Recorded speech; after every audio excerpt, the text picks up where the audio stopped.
শীতের সিজনটা এমন একটা সিজন যে সিজনে কিনা চুলার সামনে বসে খেতেও কিন্তু অনেক ভালো লাগে। আসলে বেশি ক্ষুধা লাগলে যা হয়, অনেক ক্ষুধা লেগেছিল তাই চুলার সামনে রান্না অবস্থায় কিন্তু খাওয়া শুরু করে দিয়েছিলাম। আর আমার কাছে অনেক ভালো লাগছিল, যেহেতু এখন একটু শীত শীত ভাব, তাই গরমে বসে খেতে ভীষণ ভালো লাগছিল। তো যাই হোক, এদিকে চুলা ধরানো হচ্ছে, আর চুলা ধরাতে আমাদের যত চিপস চকলেটের প্যাকেট আছে সব কিছু আমরা দিয়ে দিই।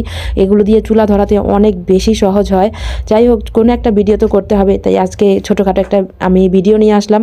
আমি সব কিছুতেই রান্নার ভিডিও দিই, আজকেও রান্নার ভিডিও নিয়ে আসলাম। তো আজকে আমরা রোস্ট রান্না করব, আর এখানে আমরা আলাদা আমাদের গ্যাসের চুলাতে পোলাও রান্না করব। তো রোস্ট রান্নার জন্য প্রথমে আমরা মুরগির যে পিসগুলো সেগুলো আমরা তেলে ভেজে নিচ্ছি। এখানে একটু জর্দা রং আর হলুদের গুঁড়ো আর একটু লবণ দিয়ে তারপর আমরা একটু ভেজে নিচ্ছি, যাতে রোস্টের একটা কালার আসে।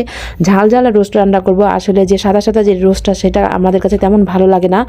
অবশ্য মজা হয় অনেক সময়, কিন্তু বাট এটা আমার কাছে বেশি ভালো লাগে যদি একটু ঝাল ঝাল রোস্ট হয়। অনেকে আছে যে এভাবে না করে সাদা সিধাভাবেই করে, বাট আমরা কিন্তু সাদা সিধাভাবেই করেছি। ঘরোয়া পদ্ধতিতে ভীষণ মজা হয় এভাবে রোস্ট রান্না করলে।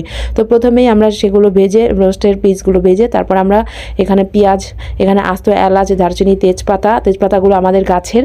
তো সবুজ কালার দেখতে পেরেছেন, এগুলো গাছ থেকেই পেরে এনেছি, কারণ এখন ঘরে সে দোকানের যে তেজপাতাগুলো সেগুলো ছিল না, তাই গাছে থেকে টাটকা যে তেজপাতা সেরে দিয়েছি। তারপরে এখানে আমরা টক দই বদলি আমি এখানে আমরা মিষ্টি দইটা ইউজ করেছি। টক দইটা সবসময় আসলে হাতের নাগালে পাওয়া যায় না। তো কাজু বাদাম, পেস্তা বাদাম, এখানে বাটার, সস, একটু হলুদ মরিচের গুঁড়া সব কিছু নিয়ে একসাথে মিক্স করে নিচ্ছি। তো এখানে আমাদের এখন রান্নার সময় শুধু আমরা থাকি না, বিড়ালগুলো থাকে, বিড়ালগুলো এখন খেলা করে। তারপর আমরা এগুলো ভালো করে কষিয়ে নিয়ে এখন রোস্টের যে মশলার প্যাকেট রাঁধুনি অনেকেই ইউজ করে এখন বর্তমানে, এটা অনেক ভালো একটা মশলা। তো এটা আমরা অর্ধেক ইউজ করেছি, পুরোটা দিলে আসলে ভালো লাগবে, বাট অর্ধেক দিলেও অনেক ভালো লাগে। তারপরে এগুলো আমরা ভালো করে কষিয়ে নিচ্ছি, যে এই পর্যন্ত তেলটা উপরে ভেসে না উঠবে সে পর্যন্ত আমরা ভালো করে কষিয়ে নেব। তারপর একটু হলুদের গুঁড়ো দিয়েছি, কালারটা অনেক সুন্দর লাগবে। আমার কাছে এভাবে ভালো লাগে, সাদা সিধাটা তেমন ভালো লাগে না। তো একটু লবণ দিয়ে দিচ্ছি। ফার্স্ট আমরা একটু লবণ দিলাম, কারণ রোস্টের যখন আমরা ভেজেছি তখন কিন্তু একটু লবণ দেওয়া ছিল। তো এগুলো এখন আমরা ভালো করে এখন কষিয়ে নিব, যত কষানো হবে তত মজা লাগবে। তো একটি ছোট অনুরোধ, আমার চ্যানেলটি একটি সাবস্ক্রাইব করে আসবেন যদি ভালো লাগে আমার এই মাটি চুলা রান্নাগুলো, গ্রামীণ রান্নাগুলো, তাহলে আমার চ্যানেলটি একটি সাবস্ক্রাইব করে দেবেন, আমার পেজটিতে একটি ফলো দিয়ে আসবেন। আর এই দিকে তারপরে এখন এগুলো কষানো হয়ে গেছে, তারপর পানি দিয়ে দিচ্ছি।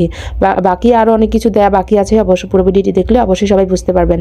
তারপর এখানে এখন এগুলো ভালো করে আমরা নেড়ে চেড়ে এখন আমরা গুঁড়ো দুধের প্যাকেটটা দিয়ে দিব। এইদিকে কিন্তু আমি এখানে সালাদ বানাচ্ছিলাম। এই সালাদটা খেতে আসলে অনেক ভালো লাগে পোলাওর সাথে। এই সালাদটা না হলে আসলে কি ভালোই লাগে না, পোলাওর সাথে এই সালাদটা হলে সবসময় আমার কাছে মনে হয় যে একটু বেশি খাওয়া যায়। তো যাই হোক, সালাদ এইদিকে বানানো হয়ে গিয়েছে, আর এইদিকে এই তো কয়েকটা আস্ত কাঁচামরিচ দিয়ে দেওয়া হয়েছে। কাঁচামরিচটা দেওয়ার ফলে এটার একটা অন্যরকম ভালো ফ্লেভার আসবে, অনেক ভালো লাগবে। বেশি করে দিলে আসলে বেশি মজা। তারপর আমরা গুঁড়ো দুধ দিয়েছি, একটু কেওড়া জল দিয়েছি, আর কয়েক ফোঁটা, বেশি না, অল্প একটু দিয়েছি, কারণ বেশি হলে আবার ভালো লাগে না। তো কেমন হয়েছে আজকে আমার ভিডিওটি অবশ্যই কমেন্ট করে জানাবেন। আর এই তো আমাদের রান্না কিন্তু হয়ে গিয়েছে।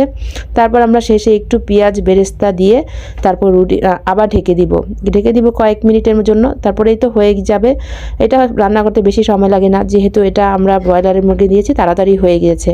তো সবাই ভালো থাকবেন, সুস্থ থাকবেন, আর আমার জন্য দোয়া করবেন। আমার তো অনেক ক্ষুধা লেগেছিল, তাই আমি খেতে বসে গিয়েছিলাম বাইরে চুলার সামনে। ওই যে বললাম না যে এখন তো শীত, তাই শীতের সিজনে এখন বাইরে বসে খেতেও অনেক ভালো লাগে।